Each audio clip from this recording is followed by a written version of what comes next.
Xin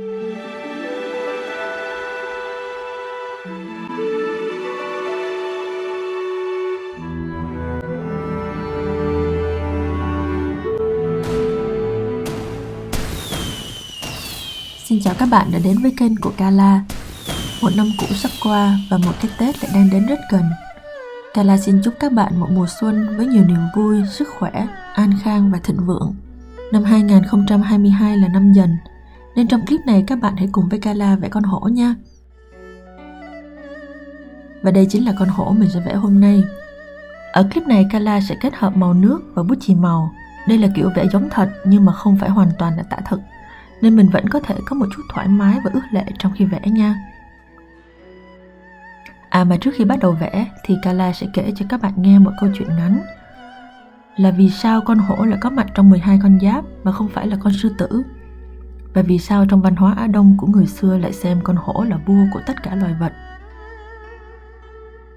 12 con giáp là tập hợp gồm 12 con vật được sắp xếp theo thứ tự để ứng định thời gian của từng năm.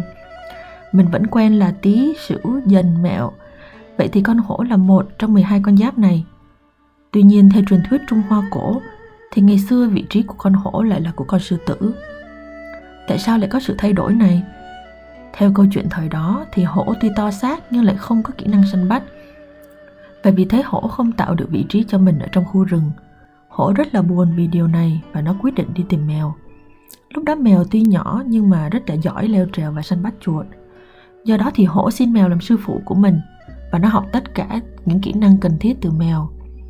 Sau một thời gian cố gắng thì hổ đã phát triển được tất cả các thế mạnh của mình và nó khẳng định mình trong muôn loài.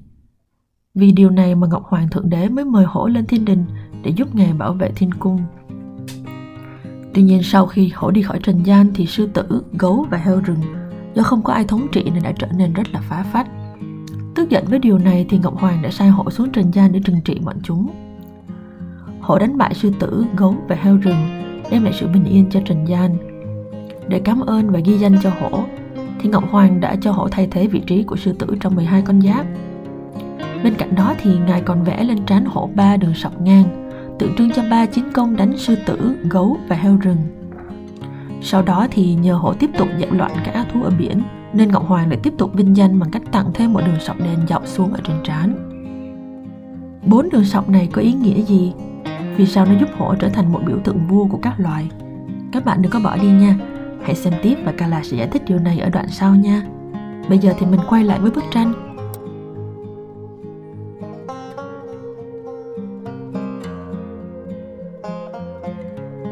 Bây giờ thì mình cùng điểm lại những dụng cụ cần thiết để vẽ con hổ này. Đầu tiên là giấy vẽ. Ở trong cái bức tranh này thì Carla sử dụng màu nước kết hợp với chì màu. Nhưng mà Carla không dùng giấy vẽ màu nước vì cái giấy vẽ đó có cái độ nhám thì sẽ rất là khó cho các bạn tô chì về sau. Carla dùng loại giấy cho vẽ bút chì.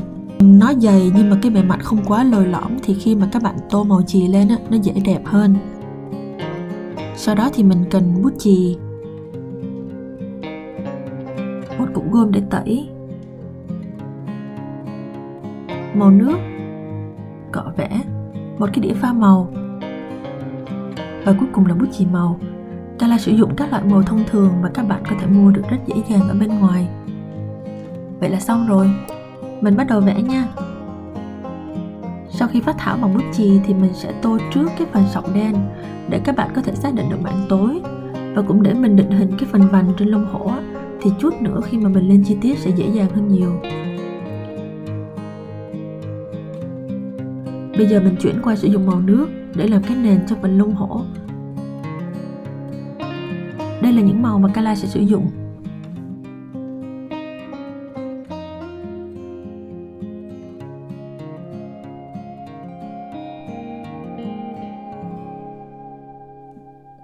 Các bạn tô một lớp màu hồng nhạt cho phần mũi, có thể loang một chút đỏ ở dưới đáy để tạo một ít độ bóng.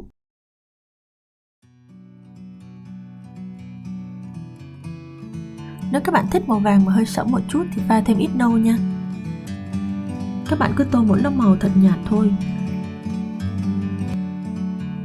Sau khi quét một lớp màu thì các bạn làm ướt cọ và loang màu ra cái phần giấy trắng cho cái độ chuyển nó mềm mại hơn. like a bird on a tree. I'm just sitting here,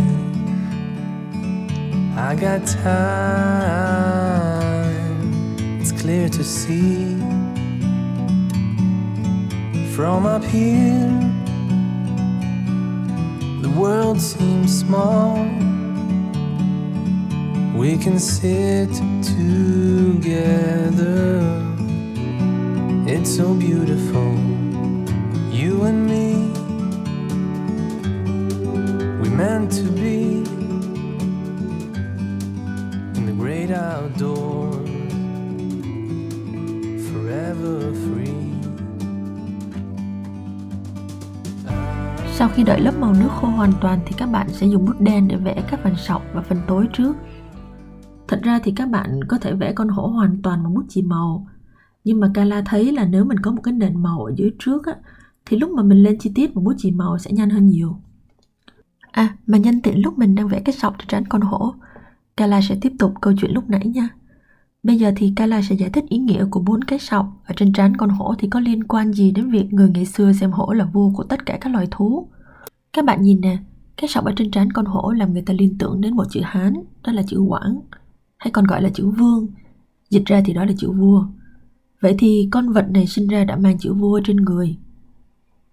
Do đó mà người ta luôn thấy con hổ được ưu ái trong văn hóa Á Đông, thậm chí là còn được tôn thờ trong một số tín ngưỡng nhân gian. Khi vẽ con hổ này thì Carla không hoàn toàn vẽ theo kiểu tả thực, nên mình sẽ không vẽ lông theo kiểu lông thú trước đây mà Carla đã chia sẻ với các bạn. Các bạn muốn xem thêm cách tả thực lông thú thì các bạn có thể xem clip hướng dẫn vẽ con mèo. Carla để cái link ở đây nha. Ở con hổ này á, thì các bạn đánh đường chì mạnh hơn và phóng khoáng hơn. Các bạn cứ thoải mái tô các đường sọc đặc màu, không có cần phải tả kỹ từng sợi lông thú đâu. Sau đó thì các bạn có thể dùng bút chì đen mà chuốt nhọn đầu á, để khẩy một ít chi tiết lông thú ở một vài mảng như là quanh mắt, lỗ tai và phần miệng. Like a bird on a tree, I'm just sitting here, I got time, it's clear to see. From up here, the world seems small. We can sit together, it's so beautiful, you and me. We meant to be in the great outdoors, forever free. Nếu có thêm thời gian thì các bạn có thể tô thêm một cái nền màu nước cho bức tranh. Có thể cắt ra làm một tấm thiệp tặng cho người thân hoặc là làm một bức tranh để treo trong nhà ngày Tết.